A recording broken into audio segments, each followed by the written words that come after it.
Coming up on Arirang News, South Korea unveils key economic policies. They involve tax benefits for companies that increase shareholder returns and enhance their corporate value, as well as financial packages to support vulnerable groups. Police are expediting the investigation over what caused a tragic car accident in central Seoul on Monday night. In the meantime, another injury has been confirmed. North Korean leader Kim Jong-un visits a munitions factory after a key workers' party meeting. Some watchers believe this is a move to bolster ties with Russia even more through arms transfers.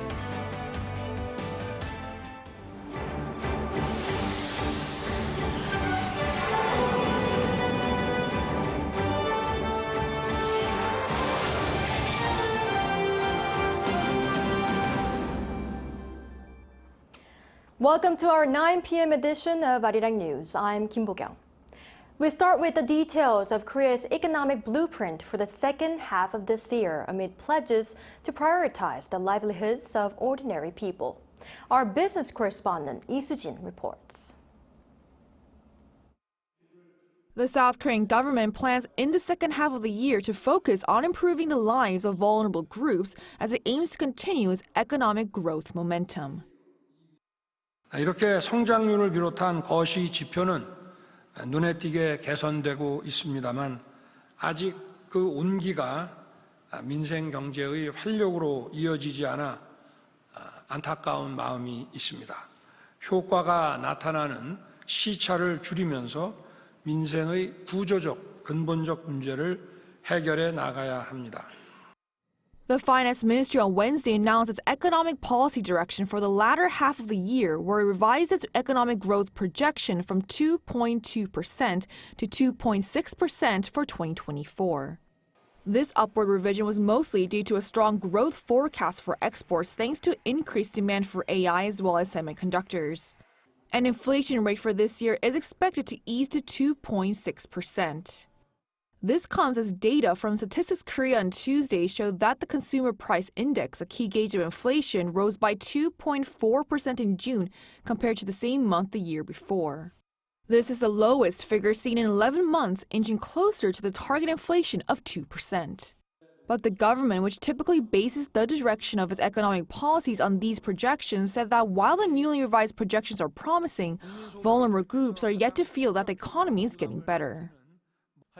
But because the recovery speed varies across sectors due to high inflation and interest rates, small business owners still feel that the economy is struggling.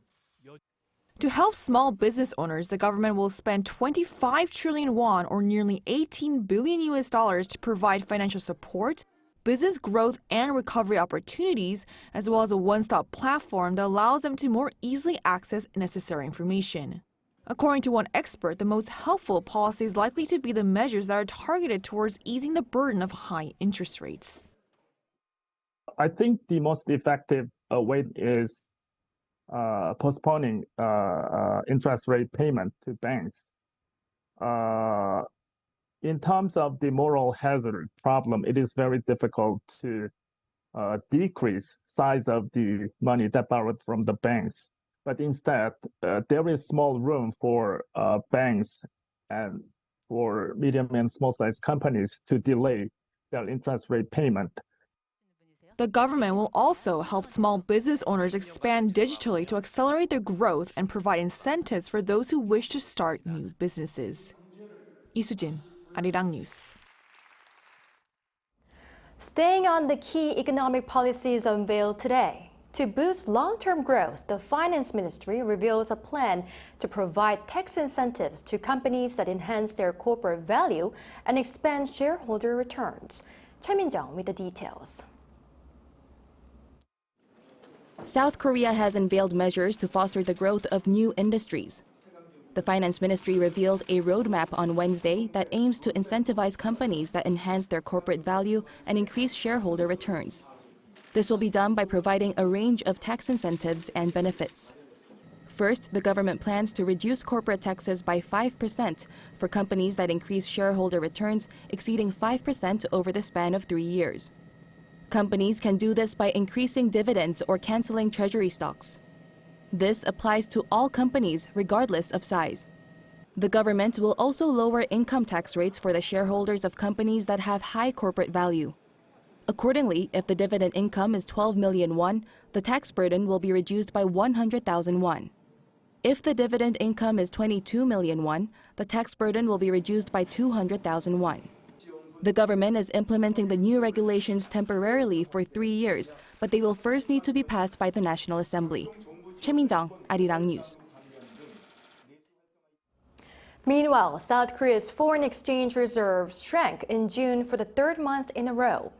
According to the Bank of Korea on Wednesday, the reserve stood at over 412 billion US dollars at the end of June, down over 600 million US dollars on month.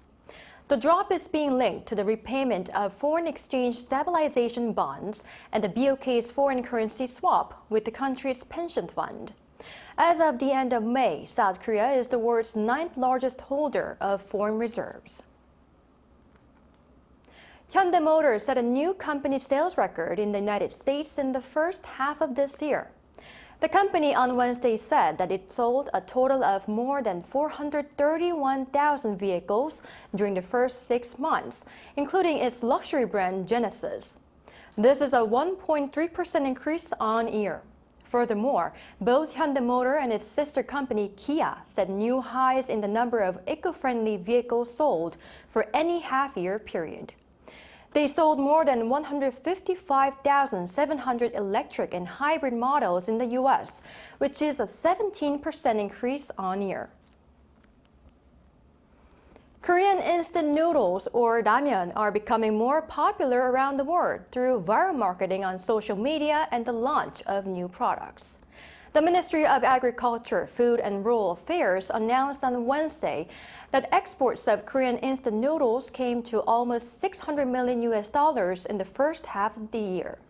It's around a 32% increase compared to the same period last year.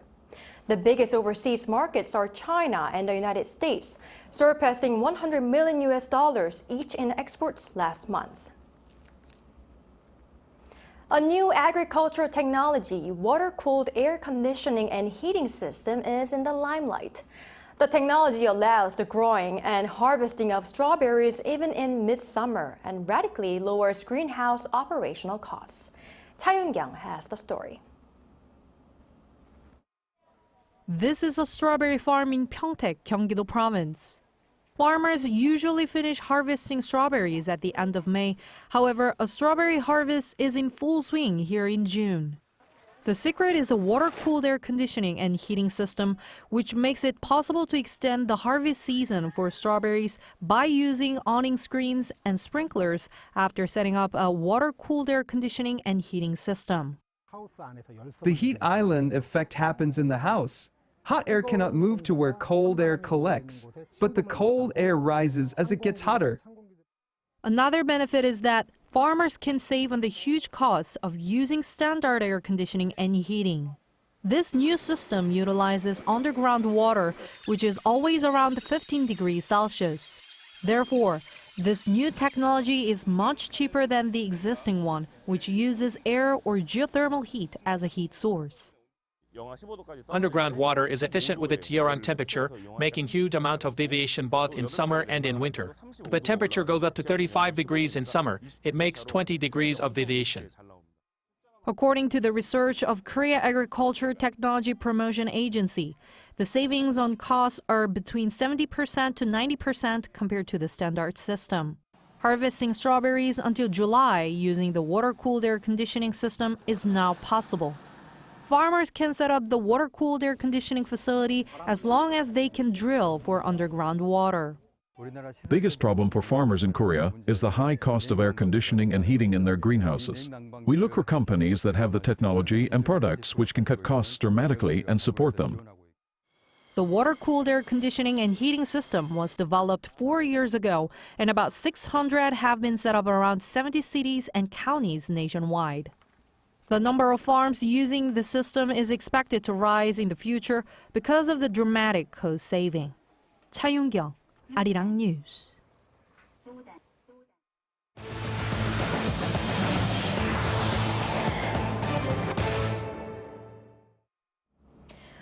Police investigation is picking up speed to see what caused the deadly car accident on Monday night in central Seoul. In the meantime, police confirmed another injured individual. Choi Soo-young with the details. The police have confirmed that another person was injured in Monday's tragic car accident in central Seoul, bringing the total to 7 injured as well as the 9 people who were killed. Investigators continued to dig into the cause of the accident, with the police stating they had found skid marks where the car stopped. Also, analysis from the National Forensic Service are looking into the vehicle, footage from nearby CCTV cameras and the car's dashcam, as well as statements from witnesses. It has been reported that the van data recorder installed in the vehicle shows that the driver pressed the accelerator pedal hard just before the accident. The driver, who has more than 40 years of experience as a city bus driver, is blaming sudden unintended acceleration. The police took the driver in on charges of accidental homicide and will question him later due to injuries he himself suffered in the crash. Moreover, the police stated that the driver was negative in alcohol and all quick drug tests. They added that they are considering all possibilities, including a mistake or driver error.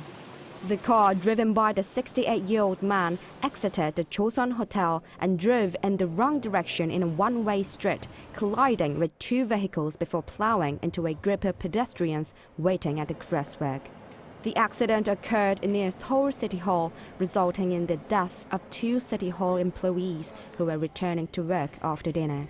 4 colleagues from a nearby bank were also killed in the accident. It was reported they were celebrating one of them having been promoted on the day. Citizens visited the scene to pay their condolences to the victims. Police have acknowledged the severity of the incident and have requested the National Forensic Service to complete their investigation as soon as possible. Choi Soo-young, Arirang News. Meanwhile, across the border, North Korean leader Kim Jong-un visited a munitions factory shortly after wrapping up a key Workers' Party meeting. Our North Korean affairs correspondent Kim Jong-sil explains what the visit could entail. After wrapping up a key political meeting, North Korean leader Kim Jong-un on Tuesday visited a munitions factory and other manufacturing sites along with senior officials of the party's leadership. North Korea's state-run Korean Central News Agency reported on Wednesday that Kim visited the National Defense Industrial Enterprise and observed production lines there. The enterprise is known to produce munitions including 240mm shells for multiple launch rocket systems.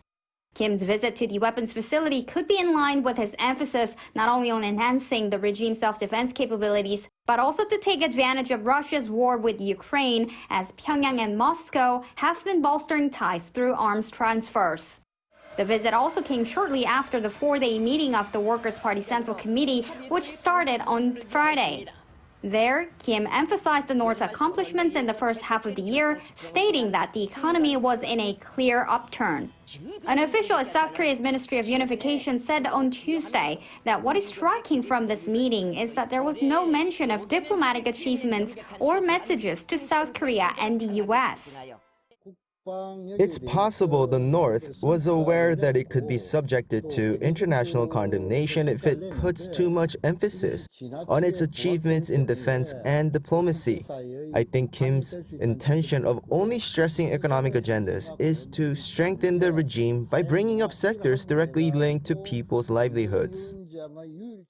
The Unification Ministry official also said the regime may hold a standing committee ahead of the Supreme People's Assembly and discuss constitutional amendments. It's highly possible that North Korea would strike out the phrase in its Constitution Article 9 that says the North would strive to reunify the country on the principle of independence, peaceful reunification, and great national unity. The Unification Ministry official said the government will keep a close eye on what direction the regime is taking. Kim Jong-sil, Arirang News. The main opposition Democratic Party today tabled a special investigation bill on the death of a Marine who died while undertaking rescue operations during last year's floods. During a plenary meeting on Wednesday, National Assembly Speaker Woo Won-sik pushed ahead with the DP's request, saying it is time for the National Assembly to make a decision for the bereaved family. This prompted the ruling People Power Party to launch a filibuster in protest. The DP is widely expected to pass the bill alone on Thursday, but President Yoon Suk-yeol is likely to exercise his veto power, as he did during the previous National Assembly.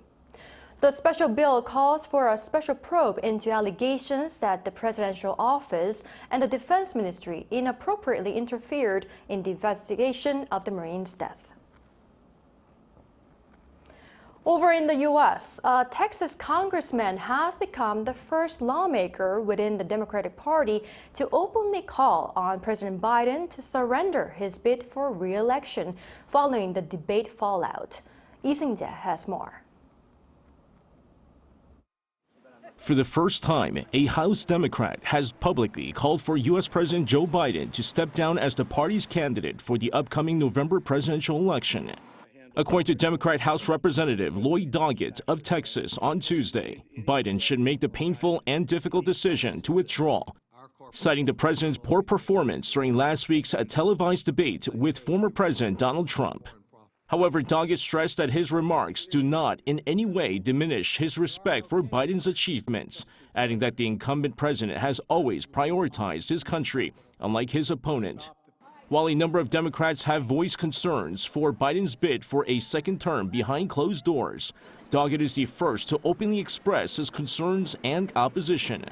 Responding to these concerns, White House Press Secretary Karine Jean-Pierre said Tuesday that the top office respects the opinions and thoughts of concerned party members.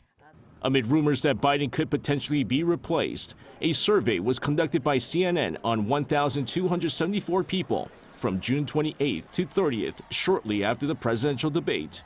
The survey asked participants who would win in a hypothetical matchup if Biden was to drop out of the race. Most hypothetical Democrat presidential candidates had less support than Trump, including Vice President Kamala Harris and California Governor Gavin Newsom. However, when asked who would win in the November presidential election between former First Lady Michelle Obama and Trump, 50% of respondents chose the former First Lady, compared to Trump, who had 39% support. Meanwhile, in the same survey, 49% said they would vote for Trump, compared to 43% who showed support for Biden. Lee Seung-jae, Arirang News. A shocking crowd disaster in India at a religious event leads to more than 100 losses of lives, mostly women and children. Park Gun-woo covers the tragic event. A crowd crush at a Hindu religious gathering in India killed more than 100 and injured scores more, according to local police and administration officials on Tuesday local time. Most of the victims of the crush in India's northern state of Uttar Pradesh are said to be women and children. I came to attend the event with 8 other people, but no one survived. I do not know there was a sudden commotion. I did not even realize what happened.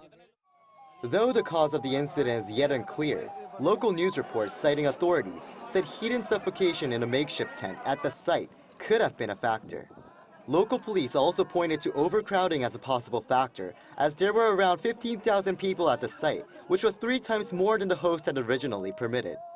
Police Inspector General Shalab Mathur said a high-level inquiry has been launched to investigate the circumstances surrounding the incident. Also on Tuesday, Indian Prime Minister Narendra Modi expressed his condolences for the victims. I express my condolences to the families of those who lost their lives in the tragic incident. I wish a speedy recovery to all the injured. The administration, under the supervision of the state government, is carrying out rescue and relief operations. Senior officials of the central government are in continuous communication with the state government of Uttar Pradesh. This was not the first such incident to happen in India, as crowd crushes at religious events in 2011 and 2013 led to over 100 deaths. Park Gun-woo, Arirang News. On the cultural front, the Korea Heritage Service says that Goryeo in Gyeongsangbuk-do province has been designated as an ancient city. Goryeo is an area with key historical links to the Kaya Confederacy. And since ancient cities hold historical significance when it comes to politics and culture, once designated, they are expected to help bring improvements to the local area. Goryeo will become the country's 5th official ancient city along with Gyeongju, Buyeol, Gongju, and Iksan. It was also declared a UNESCO World Heritage Site last year. Forests in the middle of the city, also called urban forests, are home to many animals and even endangered species. But these rare species are often overlooked because there is a lack of protective measures or management at these city forests. Jin has the story. In this small forest surrounded by houses and apartments in the city center of Gangneung in Gangwon-do province, the endangered flying squirrel has recently been spotted. The flying squirrel is also designated a natural monument in South Korea. And in May, another vulnerable species, the fairy pita, was spotted in a small forest near a school area in Ulsan City. The colorful fairy pita is a summer migratory bird that is hardly ever seen in the city. But these small city forests have become shelters for wild animals that have lost their homes to urban development. Now, there's an environmental organization, a cooperative, where its members conduct ecological research by searching for traces of wildlife, such as footprints and excretion. They have also taken the role of raising awareness of the importance of such urban forests in the ongoing global climate crisis. The climate crisis is driving more endangered animals to extinction, so humans need to think about what we can do in such a situation. But the reality is that not even a basic ecological survey, in terms of the numbers and animal species, is being conducted in most urban forests. When mating is carried out in a small population for a long time, inbreeding can occur, which greatly reduces genetic diversity. There are roughly 2,600 urban forests across the country. More people are raising their voices for protection measures and ecological surveys at these forests in order for safe coexistence of wildlife and humans. Jin, Arirang News.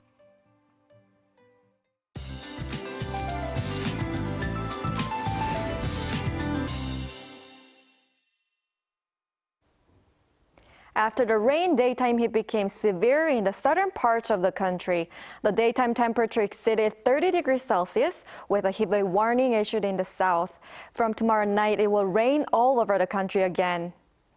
As for the amount of rain, the Chungcheong-do provinces will see the highest level.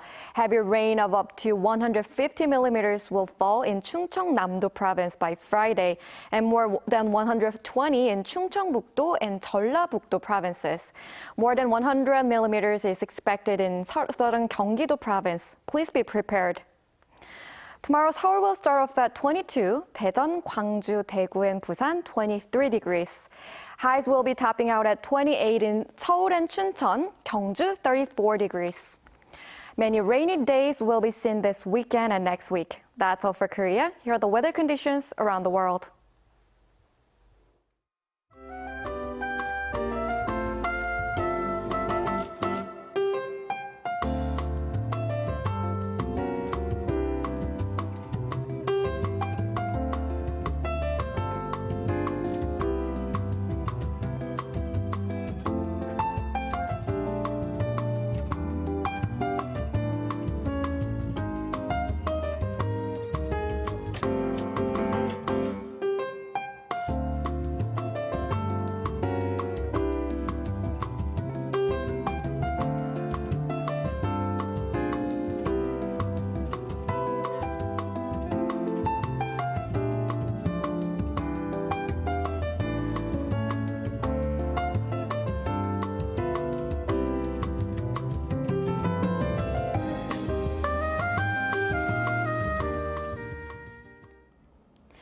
The National Assembly began its interpellation of the Yoon administration's policies on Tuesday, only to be adjourned and eventually fail to resume. The short-lived Q&A session could not fulfill its original purpose of asking thorough questions about the government's policies. Instead, it degenerated into a shouting match with an opposition party lawmaker saying ruling party lawmakers were out of their minds, prompting strong protests. Now, with ruling PPP's filibuster going on in response to the Democratic Party's plan to pass a contentious bill, no one can be sure when the interpellation would restart. Some would say politics would be no fun without such mudslinging. But what we need to note is that there are so many pending bills related to people's livelihoods that need more discussion. That is all for today. Thank you for watching.